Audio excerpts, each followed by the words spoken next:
बिस्मिल्लाहिर्रहमानिर्रहीम। Welcome my YouTube family. मैं हूं सुमेरा और आपको अपने चैनल जन्नत कुकिंग एंड ब्यूटी टिप्स में ढेर सारा खुशामदीद कहती हूं और उम्मीद करती हूं कि आप सब लोग खुश होंगे, खैरियत से होंगे, हंसते रहें, मुस्कुराते रहें, खुश रहें, आबाद रहें और मुझे भी दुआ में याद रखें। दोस्तों, आज मैं आप लोगों के साथ एक बहुत ज़बरदस्त बीफ पुलाव की रेसिपी शेयर कर रही हूँ, जो कि बिल्कुल नए अंदाज से है, बिल्कुल डिफरेंट अंदाज से है, हटके है। जो सब लोग बनाते हैं उससे अंदाज़ थोड़ा सा चेंज है। मुझे उम्मीद है कि आपको मेरा ये तरीका बहुत पसंद आएगा इंशाल्लाह। इस तरह से जो बीफ पुलाव बनता है वो बहुत मज़े का, बहुत टेस्टी और बहुत ही ज़बरदस्त बनता है। जो यखनी के साथ हम बीफ पुलाव बनाते हैं वो थोड़ा सा चिपचिपा सा होता है, लेकिन ये बहुत मज़े का बनता है। तो आइए हम शुरू करते हैं। पहले हम लेंगे एक प्रेशर कुकर। ठीक है, प्रेशर कुकर में ये हाफ़ केजी मेरे पास बीफ है जी, जो कि थोड़ा सा उसके वाला है, चर्बी वाला है। ठीक है, आप जो है दूसरे वाला ले सकते हैं, लेकिन गोश्त पुलाव के अंदर जो है चर्बी वाला गोश्त बहुत अच्छा लगता है। हाफ़ केजी है ये मेरे पास बीफ। इसके अंदर मैं कुछ मसाले ऐड करूँगी। ये 2 अदद मीडियम साइज़ के प्याज थे जिन्हें मैंने रफली चॉप कर लिया है। 1 टमाटर है, 3-4 सब्ज़ मिर्चें हैं। ठीक है, ये अब इसके अंदर जाएंगी। आप ज़रूरी नहीं है कि प्रेशर कुकर ही इस्तेमाल करें। अगर आप लोग पसंद नहीं करते प्रेशर कुकर के अंदर गोश्त को टेंडर करना, गलाना, तो फिर आप इसको वैसे भी पका सकते हैं, थोड़ा टाइम ज़्यादा लगेगा। ये 1.5 टीस्पून अदरक लहसुन का पेस्ट है, वो मैं इसके अंदर शामिल कर रही हूँ। ठीक है, और इसके बाद आप कुछ स्पाइसेस डालूँगी, जिसमें जो है हाफ़ टी स्पून हमारे पास ज़ीरा पाउडर है, हाफ़ टी स्पून हल्दी है, 1.5 टीस्पून नमक है। ठीक है, हाफ़ टी स्पून धनिया पाउडर है और 1 टीस्पून चिली फ्लेक है। ठीक है, मैं इसके अंदर लाल मिर्ची नहीं डालूँगी। पाउडर फॉर्म में जो होती है उसका कलर होता है और वो कलर बहुत अजीब सा लगता है, राइस के अंदर अच्छा नहीं लगता। तो हमेशा चावलों के अंदर आप लोग ये चिली फ्लेक इस्तेमाल किया करें। 1 गिलास हम इसके अंदर पानी का शामिल करेंगे, या जैसे आपको लगता है कि जितना पानी आपके गोश्त को टेंडर होने के लिए चाहिए आप उतना उसके अंदर मिलाएंगे। प्रेशर कुकर बंद करके इसको 10 मिनट का टाइम लगाएंगे हम। और ये देखें 10 मिनट हो चुके हैं और हमारा गोश्त बिल्कुल टेंडर हो चुका है, गल चुका है। हमने बिल्कुल भी यखनी नहीं बनाई है, ये देखें। ठीक है, अब हम इसका नेक्स्ट प्रोसीजर जो है वो स्टार्ट करेंगे। तो नेक्स्ट प्रोसीजर के लिए हम एक साफ़ सुथरा पैन लेंगे, बर्तन, कढ़ाई, देगची, जो भी आप इस्तेमाल करना चाहते हैं। ठीक है, उसमें मैंने 1 कप के करीब घी लिया है। आधा किलो चावल है हमारे पास और आधा किलो ही गोश्त था, जिसमें मैं कुछ खड़े मसाले शामिल कर रही हूँ। 8-10 दाने काली मिर्च के हैं, हाफ़ टी स्पून हमारे पास सौंफ है, 3 अदद छोटी इलायची है, 1 अदद बड़ी इलायची, हाफ़ टी स्पून कलवंजी, 4 से 5 अदद लौंग हैं, 2 दालचीनी की स्टिक है, 1.5 टीस्पून जो है ज़ीरा पाउडर है, साबुत ज़ीरा है।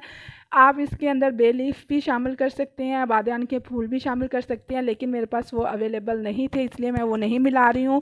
तो जो चीज़ घर में मौजूद हो वही डाल लिया करें। ज़रूरी नहीं है कि ये नहीं है तो ये नहीं बनाना हमने, ये सही नहीं बनेगा, इतना इशू ना लिया करें। हर चीज़ जो है बस अगर टेस्ट पे जाया करें, हर चीज़ मज़े की बनती है। इसको अब हम 2-3 मिनट तक भूनेंगे ताकि इसकी खुशबू घी के अंदर शामिल हो जाए। ठीक है, अब आप लोगों इसके अंदर जब ये भून जाएंगे 2 मिनट तक, 3 मिनट तक आपने इसको पकाना है ताकि इसकी खुशबू इन्हेंस हो जाए और हमारे ऑयल के अंदर शामिल हो जाए। ऑयल की क्वांटिटी अपने हिसाब से कम ज़्यादा कर सकते हैं आप लोग। अगर आपका गोश्त ऑयली है तो ऑयल ज़्यादा यूज़ कर लें, थोड़ा सा अगर कम ज़्यादा, मेरा गोश्त थोड़ा सा ऑयली था इसलिए मैंने थोड़ा घी इस्तेमाल किया है।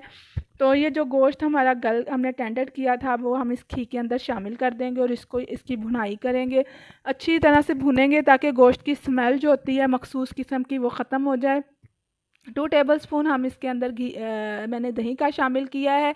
ठीक है, आप अगर ज़्यादा वो पसंद करेंगे पुलाव को खट्टा सा बनाना चाहते हैं, चटपटा सा, तो आप इसके अंदर इमली का पल्प और आलू बुखारा वगैरह वो भी शामिल कर सकते हैं। लेकिन इस तरह से भी फ्लेवर बहुत अच्छा आएगा। दही शामिल किया था उसका पानी भी खुश्क हो चुका है, घी ऊपर आ चुका है, हमारा गोश्त अच्छी तरह से भुना गया है, बहुत अच्छी तरह से। अब हम इसके अंदर पानी शामिल करेंगे, जितना आपने चावल लेने हैं उससे उस हिसाब से, उस क्वांटिटी से आप इसके अंदर शामिल कर दें। मैं जिस बर्तन से चावल नाप पैमाइश किए थे उस हिसाब से मैंने उसी बर्तन के 2 यानी 2 गुना पानी इसके अंदर शामिल कर दिया है, 2 डब्बे। ठीक है, अब हमारी यखनी तैयार हो चुकी है। पानी अब इसको हम कवर कर देंगे और इसमें एक बॉयल आने देंगे। जब एक बॉयल आ जाएगा तो फिर हम इसके अंदर चावल शामिल करेंगे। ये देखिए हमारा पानी में बॉयल आ गया है चावल। इस स्टेज पर आप इसके अंदर नमक वगैरह जो भी आप चेक करना चाहते हैं वो आप कर सकते हैं। आप यकीन करें दोस्तों, इस तरह से आप जब बीफ पुलाव बनाते हैं वो बहुत मज़े का बनता है। आप इस तरीके से भी एक दफ़ा बना के देखें, हर एक का तरीका डिफरेंट होता है। और लास्ट में हम इसके अंदर एक ऐसा इंग्रेडिएंट शामिल करेंगे जिससे इसकी खुशबू और जायका मज़ीद इन्हेंस हो जाएगा। ये आधा किलो चावल थे जिसको मैंने आधा घंटा पहले भिगो के रखा था। अब हम मैंने इसके अंदर वो शामिल कर दिया है। और अब थोड़ी सी आंच को तेज़ करेंगे। जब पानी के अंदर चावल शामिल कर दे तो आंच थोड़ी सी बढ़ा दिया करें, इससे आपके चावल बहुत खिले खिले और बनते हैं, अच्छे बनते हैं। ठीक है, हल्की आंच पे ना रखें, वो चावल बैठ जाते हैं। ठीक है, ये देखिए पानी ड्राई हो चुका है हमारा, तकरीबन दम वाली स्टेज आ चुकी है। अब हम चावलों को दम लगाएंगे, लेकिन दम लगाने से पहले हम इसके अंदर एक इंग्रेडिएंट शामिल करेंगे जिससे इसकी खुशबू और जायके में मज़ीद बेहतरी आएगी। ये थोड़े से फ्रेश पुदीने के पत्ते हैं, इससे आपकी खुशबू मज़ीद बहुत ज़्यादा बढ़ जाएगी। और थोड़ी 2-3 अदर सब्ज़ मिर्च साबुत ही आपने इसके अंदर एक कट लगाना है, और कट लगाने के बाद ये आपने इसके अंदर शामिल कर देनी है। और इसके ऊपर आप जो है वो प्याज ब्राउन करके वो भी शामिल कर सकते हैं, उससे भी इसका टेस्ट बहुत अच्छा आता है। अब हम इसको कवर करके दम लगाएंगे, और दम हम इसको 15 मिनट हल्की आंच पे देंगे। उसके बाद हम देखिएगा कितनी प्यारी मैं आपको इसको डिश आउट करके दिखाऊंगी कितने मज़े की। जी 15 मिनट हो चुके हैं। अब हम अपना दम उतार रहे हैं, खो रहे हैं। ये देखिए माशाल्लाह से कितनी प्यारी शक्ल है, और जितनी अच्छी नज़र आ रहे हैं उतने ही मज़े के और टेस्टी बनते हैं। खिले खिले केले केले चावल हैं। ठीक है, वो यखनी की वजह से वो अजीब से चिपचिपे से हो जाते हैं। बहरहाल यखनी पुलाव की रेसिपी भी मैं अपने चैनल पर ज़रूर अपलोड करूँगी बहुत जल्द। ठीक है, मटन पुलाव की भी ये एक नए अंदाज से पुलाव बनता है, इसको एक दफ़ा बनाकर देखिएगा ज़रूर। मुझे उम्मीद है कि आपको मेरी रेसिपी यहाँ तक बहुत अच्छी लगी है, वो बहुत पसंद आई है। ठीक है, तो अगर तो मेरी रेसिपी आपको अच्छी लगी, पसंद आई है, तो आप जल्दी से मेरे चैनल को सब्सक्राइब कर दें। अगर चैनल पर नए हैं तो सब्सक्राइब करें, वीडियो को लाइक करें, फ्रेंड्स फैमिली के साथ शेयर करें, और मुझे फ़ीडबैक दें कि आपको कैसी लगी है। ठीक है, खा के देखिएगा, देखें जितनी अच्छी लुक है उतने ही मज़े के ये बने हैं। ठीक है, इंशाल्लाह मुझे दुआएं खुश रहें भी, दूसरों को भी खुश रखें, और मुझे भी दुआओं में याद रखेंगे। फिर मिलेंगे इंशाल्लाह इसी तरह से एक मज़ेदार टेस्टी सी रेसिपी के साथ। तब तक के लिए मुझे इजाज़त दें। अल्लाह हाफिज़।